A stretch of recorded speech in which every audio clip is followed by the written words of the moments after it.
Before we start, if you enjoy the story, please leave a like and check if you're subscribed. The distress beacon stuttered through static like a dying heartbeat, and Garrett Hayes couldn't ignore it. He'd been drifting through the Tanis Belt for 6 hours, his salvage rig sensors sweeping debris fields for anything worth claiming, when the signal pierced the white noise. It was faint, encoded in old Falari military frequencies, and it had no business being out here in contested space. Rook's voice crackled over the comm from their main ship, half a kilometer away. "Tell me you're not thinking what I think you're thinking." Garrett adjusted the signal filter, watching the waveform resolve into something coherent. "It's a research station. Looks abandoned." Abandoned or trap? Only one way to find out. Rook's sigh was audible even through the static. "You're going to get us both killed one of these days." "Not today." Garrett punched coordinates into his nav system, feeling the rig's thrusters fire in short bursts. The station materialized on his viewport as a dark silhouette against the moon's pale crescent, a modular structure with its lights dead, rotating slowly in the thin gravity well. The docking procedure was manual, his gloves tight against the control yoke as magnetic clamps seized the rig's hull with a metallic shutter. He cycled through the airlock, tasting recycled air and something sharper, burned insulation, maybe ozone. The station's interior was tomb cold, emergency lighting casting everything in red. Scorch marks streaked the walls in patterns that suggested weapons fire, and severed conduits dangled from the ceiling like exposed nerves. Garrett moved carefully, his boots magnetic against the deck plating, one hand on the plasma cutter at his hip. The silence was oppressive, broken only by the groan of metal adjusting to temperature shifts and the distant hiss of escaping atmosphere somewhere deeper in the structure. He'd salvaged dozens of derelicts, but this one felt different. Wrong. There were no bodies, no signs of evacuation, just violence and absence. The central hub opened before him, a circular chamber dominated by a shattered observation window that looked out onto the moon's surface. And there, crumpled near the base of the window, was a figure. Garrett's breath caught. She was small, slender, and unmistakably Falari, pale skin almost luminous in the dim light, long blue hair spilling across the deck like water. Blood streaked her side, dark against her tactical suit, and her breathing was shallow enough that he almost missed it. He took a step closer, then another, his heart hammering against his ribs. Her eyes snapped open. They were amber, vivid and feral, with pupils that contracted to slits as they locked onto him. She moved before he could react, a blur of motion that slammed him against the bulkhead hard enough to rattle his teeth. Her hand was at his throat, claws extended, and her face was inches from his, lips pulled back in something between a snarl and a grimace. Her ears, tapered, tufted with white fur, were flattened against her skull. "Easy," Garrett managed, his voice strangled. I'm not military." She stared at him, her pupils dilating and contracting as if trying to focus. Her nostrils flared, and he realized she was scenting him, reading him in ways he couldn't begin to understand. Then, abruptly, she released him and staggered back, one hand pressed to her injured side. Her ears swiveled forward, tracking the sound of his breathing, and her gaze never left him. Garrett raised his hand slowly, palms out. "I'm a salvager. I picked up your distress beacon. Are you hurt?" She said nothing, but her ears twitched at the word hurt, and he saw her wince as she shifted her weight. He reached for the medical kit clipped to his belt, moving deliberately, and pulled out a scanner and a pack of sealant. He held them up so she could see. "I can help, if you'll let me." For a long moment, she didn't move. Then, with visible reluctance, she lowered herself to the deck, her back against the wall. Her eyes tracked his every movement as he approached, and when he knelt beside her, he could feel the tension radiating off her like heat. Up close, she was even more striking. Angular features, high cheekbones, a mouth that was small and expressive despite her obvious attempt at neutrality. Her skin was warm beneath his hands as he carefully peeled back the torn fabric of her suit. The wound was deep, a plasma burn that had cauterized at the edges but still oozed. He activated the scanner and she flinched at the high-pitched whine before it even began, her ears flattening. He paused, meeting her eyes. Sorry it's going to make noise? She nodded once, her jaw tight, and he proceeded as quickly as he could. The sealant hissed as it bonded to her skin, and she didn't make a sound, but her claws dug into the deck plating, leaving shallow gouges. When he finished, she pulled away, her hand moving to cover the wound protectively. Garrett sat back on his heels. I'm Garrett. What's your name? She studied him for what felt like an eternity, her amber eyes unreadable. Then, in a voice that was low and accented, shaped by a mouth not quite built for human language, she spoke. Seraph. He tested the name, and something flickered in her expression. Surprise, maybe, or recognition. What happened here? Her ears swiveled toward the corridor behind him, and her pupils narrowed to vertical slits. This station's beacon is a trap. Corporate retrieval teams. They come, they die. Garrett's stomach dropped. Then why? I did not activate it. Her gaze snapped back to him, sharp and accusing. You did, when you docked. Before he could process that, alarms shrieked to life throughout the station, red lights strobing in panicked rhythm. Seraph was on her feet in an instant, moving with fluid precision despite her injury. Her ears were forward, tracking something Garrett couldn't hear. And when she looked at him, there was something almost like pity in her eyes. They are here, she whispered. My unit. They will kill us both. Garrett's hand went to his plasma cutter, adrenaline flooding his system.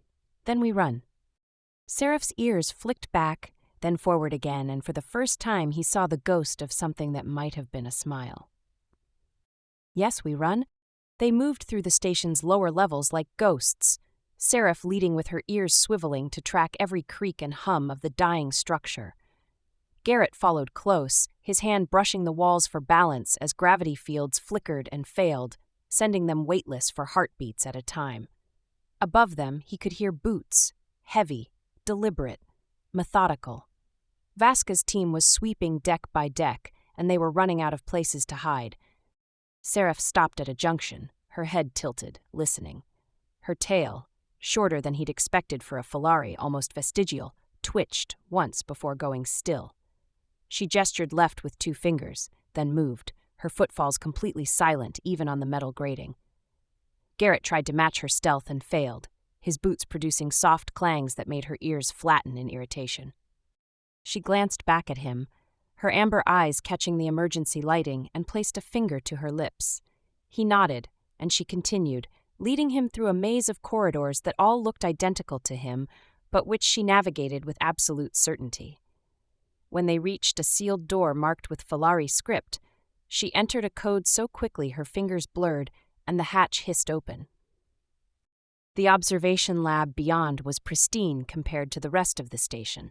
Automated systems still humming, holographic displays flickering with data streams, and a bank of computer terminals arranged in a semicircle around a central chair that bristled with neural interface contacts. Seraph sealed the door behind them and immediately moved to the terminals, her claws retracting as she began typing. Garrett approached slowly, his eyes drawn to the interface chair. There were restraints, bloodstains on the headrest. What is this place? Seraph didn't look up from the screen. Dr. Voss's laboratory. She was researching cross-species neural synchronization. Neural synchronization. Garrett felt his stomach turn. You mean mind reading? Empathic resonance. Seraph's voice was flat, clinical. The ability to perceive and amplify emotional states between species.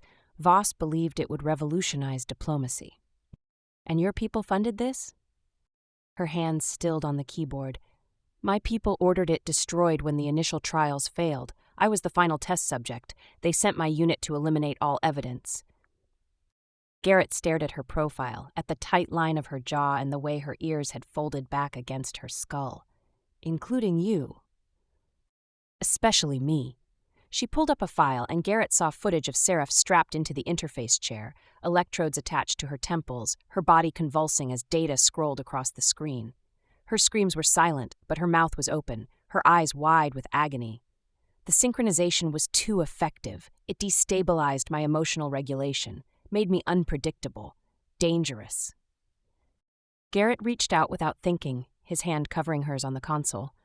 She flinched, but didn't pull away, her skin fever-warm beneath his palm. Her pupils dilated, and he saw her nostrils flare as she drew in a sharp breath. "I'm sorry," he said quietly. "That should never have happened to you." Seraph turned her head, studying him with an intensity that made him acutely aware of how close they were standing. "Why do you care? You do not know me." "I know enough. You know nothing." But her voice lacked conviction, and her ears had rotated toward him, tracking the rhythm of his breathing. "You broadcast emotion like a beacon, joy, anger, fear. It radiates from you without filter. My people would consider it weakness." "What do you consider it?" She hesitated, her gaze dropping to where his hand still rested on hers. "Overwhelming." The station shuddered, and gravity cut out entirely. Garrett's stomach lurched as his feet left the deck, and he grabbed for the console, missing. Seraph caught him by the wrist, her reflexes inhumanly fast, and pulled him toward the nearest handhold. For a moment they were floating, tethered only by her grip, and he saw something raw flash across her face before gravity slammed back and sent them both stumbling into the wall. Garrett steadied himself, his hands on her shoulders, and she went absolutely still. Her eyes were wide, pupils blown, and he could feel the rapid flutter of her pulse where his thumb rested against her collarbone. She didn't push him away. Instead, she leaned into the contact, just barely, her eyes closing for a fraction of a second. When she opened them again, her expression was carefully neutral, but her voice was rougher. "We need to extract the research files. They are encrypted." Garrett nodded, releasing her slowly, and moved to the adjacent terminal. The encryption was military grade, but he'd cracked similar systems during his service. His fingers flew across the interface, following data pathways and backdoors while Seraph watched, her head tilted in curiosity. "You were signals intelligence," she said, "not a question."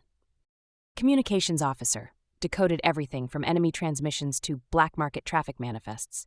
He paused, glancing at her. "Got too good at reading between the lines. Started asking questions my CO didn't like." "They discharged you for curiosity?" "They discharged me for refusing to falsify reports. The decryption algorithm spun through iterations, and he watched the progress bar crawl forward. Turns out honesty is inconvenient when you're covering up civilian casualties." Seraph's ears flicked forward, her attention sharpening. "You defied your superiors to protect truth." "I defied my superiors because I couldn't live with myself otherwise." The files unlocked with a chime, and Garrett began the upload to his ship's remote storage. "Doesn't make me special, just unemployable." "It makes you rare," her voice was soft, almost wondering, "among humans or Falari?" Before he could respond, alarms screamed to life. The upload had triggered a security protocol, and red lights strobed across the lab. Seraph's ears flattened, and she moved to the door controls, but the panel was dead, locked from the outside. The comm system crackled, and a voice filled the lab, deep, resonant, unmistakably Falari. "Seraph, I know you can hear me." She went rigid, her tail lashing once before going still. "Commander Vaska," she whispered. "Your survival is an affront to operational security," Vaska continued, his tone conversational. "You were declared compromised. Your continued existence proves Falari doctrine correct. Emotional attachment undermines effectiveness. You have become exactly what we feared." Garrett saw Seraph's hands curl into fists, claws extending. "However," Vaska said, "the human has value, salvage credentials, communications expertise. We can use him. Surrender yourself, Seraph, and he walks free. Resist, and I eliminate you both." The comm went silent. Garrett looked at Seraph, whose ears were flat against her skull, her amber eyes locked on the sealed door. Her breathing had quickened, her chest rising and falling rapidly, and when she finally met his gaze, he saw something he hadn't seen before. "Fear? He means it," she said. "He will kill you to reach me." Garrett moved to stand beside her, his plasma cutter in hand. "Then he'll have to go through both of us." Garrett's response came without hesitation, his voice carrying through the comm with absolute certainty. "Not a chance." Seraph stared at him, her amber eyes wide, pupils dilating in what might have been shock. Her ears swiveled forward, then back, as if she couldn't process what she'd heard. You refuse?" "I refuse." He checked the charge on his plasma cutter, his movements deliberate. "We leave together or not at all." That is irrational. Her voice had gone thin, strained. You owe me nothing. We are strangers. Are we? He met her gaze, and something passed between them that had no name, no easy definition. Doesn't feel that way. Her mouth opened, closed. Her hands were trembling, claws extending and retracting in a rhythm that betrayed her agitation. You would die for someone you met hours ago? Someone not even your species? I would die for someone who deserves better than what her own people did to her. He moved toward the secondary access panel, prying it open with practiced efficiency. And I really prefer not dying at all, so let's find another way out. Seraph remained frozen for 3 heartbeats, then 4. When she finally moved, it was to place her hand on his shoulder, her grip tight enough that he felt her claws through his jacket. Why? The word came out raw, barely more than a whisper. Your emotional transparency, I cannot read the lie in it, but there must be one. Garrett turned to face her fully, abandoning the panel. There's no lie. I just can't walk away from you. I tried to logic it out, tell myself it's the right thing to do, basic decency, whatever. But that's not it. He paused, searching for words that felt inadequate. It's you. Something about you that I don't understand yet but can't ignore. Her composure cracked like ice under pressure. A sound escaped her throat, half gasp, half something else, and her ears folded back as moisture gathered in her eyes. This is what they warned us about. Human emotion, how it spreads like contagion, undermining discipline. Her voice broke. I am terrified of what I feel when I am near you. Before he could respond, the lab's door exploded inward in a shower of sparks and twisted metal. Garrett shoved Seraph behind him as plasma fire scorched the air where she'd been standing, and then Vaska's team was flooding through the breach. 3 Falari in full tactical armor, weapons raised, moving with coordinated precision. Garrett fired, his cutter's beam catching one operative in the shoulder and sending them spinning. Seraph moved like liquid, her body low and fast as she closed the distance to the second attacker, her claws finding gaps in their armor with surgical accuracy. But the third operative had a clear shot at her exposed back, finger tightening on the trigger. Garrett didn't think. He threw himself between them, and white-hot agony erupted across his chest as the plasma bolt struck. He went down hard, the deck rushing up to meet him, his vision whiting out at the edges. Through the ringing in his ears, he heard Seraph scream, a sound he'd never imagined her capable of making, feral and broken and full of rage. What happened next occurred too fast for his oxygen-starved brain to fully process. Seraph became something else, something beyond the controlled operative he'd seen. She tore through the remaining attackers with a violence that was both beautiful and terrifying, her movements pure instinct stripped of all restraint. When silence fell, she was standing over him, her chest heaving, blood streaking her pale skin. Some hers, most not. She dropped to her knees beside him, her hands hovering over his chest as if afraid to touch.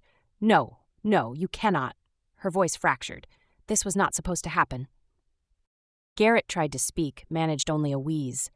The pain was immense, radiating outward from the burn that had seared through his jacket and into his ribs. Seraph's face swam above him, her features blurring, and he saw tears streaming down her cheeks. He'd never seen her cry. Hadn't been sure she could. Stay with me. Her hands were shaking as she pulled medical supplies from a fallen operative's pack, her usual precision abandoned to desperation. Garrett, look at me. Stay. He focused on her eyes, used them as an anchor against the darkness creeping in at the edges of his vision. She worked with frantic efficiency, her breath coming in short gasps, and he felt the cold burn of sealant being applied, smelled the acrid tang of cauterized flesh. When she finished, she sat back on her heels, her whole body trembling. You are an idiot, she said, her voice thick, a reckless, foolish, impossible human idiot. Garrett managed a weak smile. Been called worse.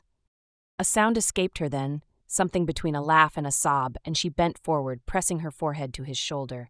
Her purr was erratic, stuttering, nothing like the smooth vibration he'd expect.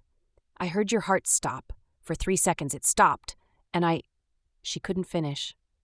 He raised a hand, his movements slow and clumsy, and touched her face. She leaned into his palm with desperate intensity, her skin fever-hot and damp with tears. I'm okay. We're okay. We are not okay. She pulled back enough to meet his eyes, her expression raw in a way that stripped away every defense she'd ever built. The experiments, they did not simply destabilize my emotions. They made me sensitive to human neural patterns, specifically to yours, once we established proximity. I can hear your heartbeat from across a room, smell the adrenaline in your sweat, feel the resonance of your emotions as if they were my own. Garrett absorbed this, his mind struggling through pain and shock. That's why you reacted so strongly when I touched you. Yes. Her ears drooped, shame flickering across her features. I thought it was contamination, a side effect I could suppress. But it is not just the experiments, Garrett. It cannot be. Because even without them, even if I were untouched and whole, I would still be drawn to you, your honesty, your foolish compassion, the way you see me as something more than a weapon or a liability. He cupped her face with both hands, ignoring the protest of his injured chest. I see you, Seraph. Just you, and everything I see makes me want to know more. She closed her eyes, her purr evening out into something deeper, more genuine. I am beginning to believe you. The moment stretched between them, fragile and profound, until Seraph's ears suddenly swiveled toward the corridor. More teams are coming. We need to reach the shuttle bay. She helped him to his feet, and he bit back a groan as his body reminded him exactly how close he'd come to dying. They moved together through the wreckage of the lab, Seraph supporting most of his weight with surprising strength. When they reached the corridor, she paused, her expression hardening with resolve. I am going to send a distress signal to human territory, she said. It will expose my presence, create a diplomatic incident, but it will ensure your survival. Garrett started to protest, but she placed 2 fingers against his lips. You chose me, she whispered. Now let me choose you. The human patrol vessel arrived within the hour, its docking clamps sealing around the shuttle with mechanical precision. Garrett watched through the viewport as uniformed personnel swarmed the bay, weapons drawn, their movements efficient and impersonal. Beside him, Seraph sat motionless, her ears flat against her skull and her hands resting on her thighs with deliberate calm. He reached for her, but she pulled away, her expression unreadable. Do not make this harder, she said quietly. They will separate us regardless. She was right.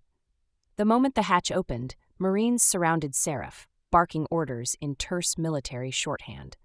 She stood without resistance, her amber eyes finding Garrett's one last time before they led her away in restraints. He tried to follow, but hands gripped his shoulders, steering him toward the medical bay while his protests echoed uselessly down the corridor. The next 72 hours passed in a blur of debriefings, medical scans, and bureaucratic stonewalling. Garrett demanded to see Seraph and was met with variations of the same response. She was a foreign national, a potential hostile, and he had no clearance. He threatened to go public with Voss's research. They reminded him he'd signed non-disclosure agreements during his service that technically still applied. He pushed harder, and finally, on the 3rd day, they relented. There will be a formal hearing, the JAG officer informed him, her tone suggesting this was both a concession and a warning. You'll be permitted to testify on her behalf, but understand that Falari representatives will be present via secure link. This could have significant diplomatic ramifications. Good, Garrett said. Let them hear what their military did to her. The hearing took place in a sterile conference room aboard the military station, the kind of space designed to drain emotion from everything that happened within it. Garrett sat at a table facing a panel of 3 human officers and a holographic display where 2 Falari officials observed with expressions of polite disinterest. Seraph entered escorted by guards, still in restraints, and Garrett's chest tightened at the sight of her. She looked smaller somehow, diminished, with her ears drooped and her tail tucked close to her body. The senior officer, a woman with silver bars and tired eyes, gestured for everyone to sit. Mr. Hayes, you've requested this hearing to advocate for provisional asylum for the Falari national known as Seraph. Please state your case. Garrett stood, his injured chest still aching beneath the medical wrap. Seraph is a victim of illegal experimentation conducted by Dr. Ilana Voss under contract to the Falari military. The The research involved forced neural synchronization designed to weaponize empathic responses between species. When the experiments caused what they deemed emotional instability, her own unit was ordered to eliminate her as evidence. He pulled up the files he'd extracted from the station, projecting them onto the main display. Footage of Seraph in the interface chair, biometric data showing her physiological distress, and Voss's notes detailing the project's objectives. The room fell silent as the evidence played. These experiments violated every ethical standard recognized by both human and Falari law, Garrett continued, his voice steady despite the rage simmering beneath. Seraph deserves protection, not punishment. She's a refugee, not a threat. One of the Falari representatives leaned forward, his image flickering slightly. Mr. Hayes, while your concern is noted, Operative Seraph was a trained reconnaissance agent. Her conditioning included emotional suppression protocols designed to prevent exactly the kind of compromise you describe. That she claims instability suggests either deception or confirmation that attachment renders Falari operatives ineffective. Or, Garrett said, meeting the holographic gaze without flinching, it proves that your protocols are inhumane and that forcing soldiers to suppress natural emotional responses is the real compromise. The representative's ears flattened, but before he could respond, Commander Vaska's image appeared on a secondary display. Garrett felt Seraph go rigid beside him. The human speaks with passion but without understanding, Vaska said, his voice carrying the weight of absolute conviction. Seraph's emotional awakening is precisely why she must be contained. She has become unpredictable, driven by sentiment rather than tactical assessment. This hearing itself demonstrates the problem. She has manipulated this civilian into believing her vulnerability is strength. Garrett's hands curled into fists. She didn't manipulate anyone. She saved my life multiple times while running from people who were supposed to be her own. That's not instability. That's integrity. It is weakness, Vaska countered. Attachment clouds judgment. Compromises mission effectiveness. This is fundamental to Falari doctrine. Then your doctrine is wrong. The room went absolutely silent. Even the Falari officials seemed taken aback by the directness of the statement. Garrett pressed forward, his voice rising with conviction. I watched Seraph fight to protect me, despite knowing it would cost her everything. I watched her make impossible choices under pressure while maintaining more composure than anyone I served with. If that's what you call compromised, then I'll take compromised over your version of effective any day. The senior officer raised a hand for silence. We've heard enough testimony. Operative Seraph, do you have anything to add? Seraph stood slowly, her movements careful and measured. When she spoke, her voice was quiet but absolutely clear. Commander Vaska is correct about one thing. I am no longer the operative I was trained to be. The experiments changed me, but so did surviving them. So did meeting someone who saw me as more than a weapon or a liability.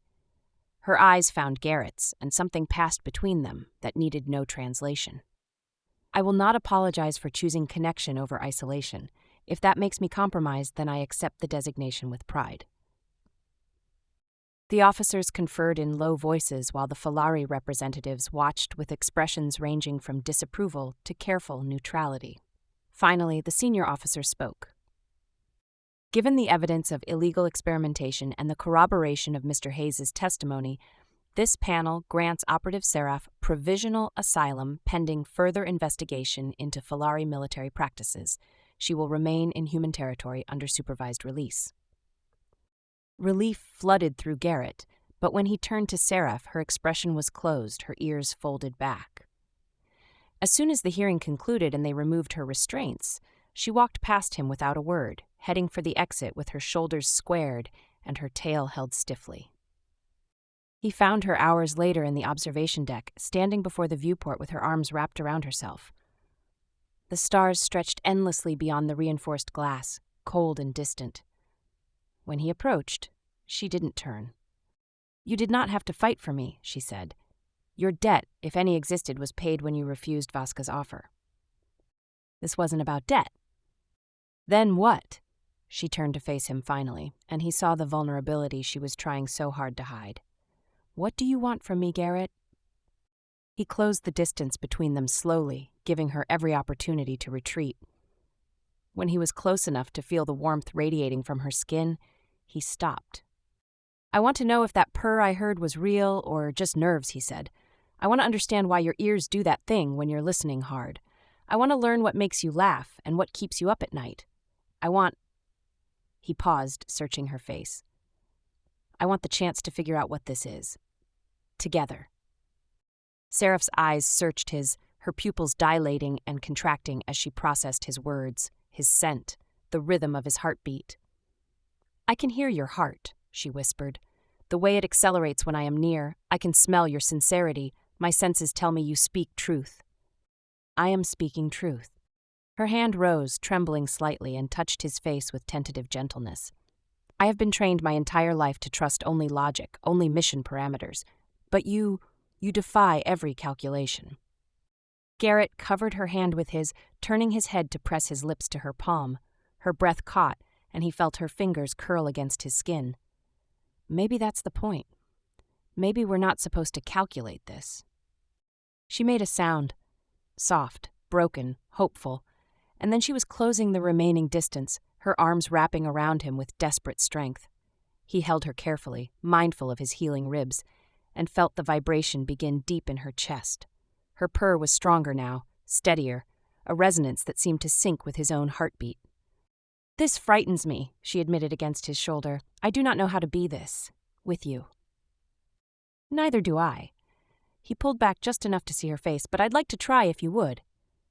Seraph's expression softened, her ears rotating forward, and when she smiled, truly smiled, it transformed her completely. "Yes," she said simply. "I would like that very much." He kissed her then, gentle and questioning, and she responded with a hunger that surprised them both. Her mouth was warm, her lips softer than he'd imagined, and when she made that sound again, the purr mixed with something almost like a sigh, he felt it reverberate through his entire body. They broke apart only when breathing became necessary, foreheads pressed together, sharing the same air. Outside the viewport, stars wheeled in their ancient patterns, indifferent to the small miracle unfolding in their light. Two beings from different worlds, different biologies, different philosophies, choosing to build something neither had been taught to believe possible. Seraph traced the line of his jaw with one careful claw, her amber eyes luminous. "What happens now?" Garrett smiled. "Now we figure it out as we go." She leaned into him, her weight settling against his chest, and he wrapped his arms around her, feeling the steady thrum of her purr against his ribs. For the first time since the station, since the fighting and the fear and the impossible choices, he felt something close to peace. "Together," Seraph murmured, and it wasn't a question. "Together," he confirmed. And in the silence that followed, filled only with the sound of two hearts learning to beat in tandem, they began.